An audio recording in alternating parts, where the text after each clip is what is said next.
Easy Ride 150 Fi. So dito, ito 1, 2, 3.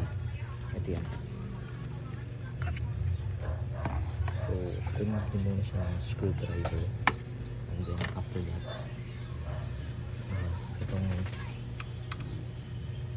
cover sa engine oil natin, itong lid.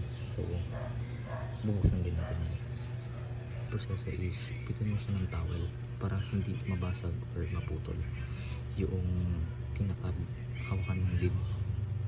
Ayan ang itsura niya kapag na-remove na natin itong pinakakap. So dito makikita niyo 0.7, pero ang oil na gagamitin natin is, so hindi siya sponsored, so 800 ml, kasi minsan napapansin ko nagle-leak siya dito.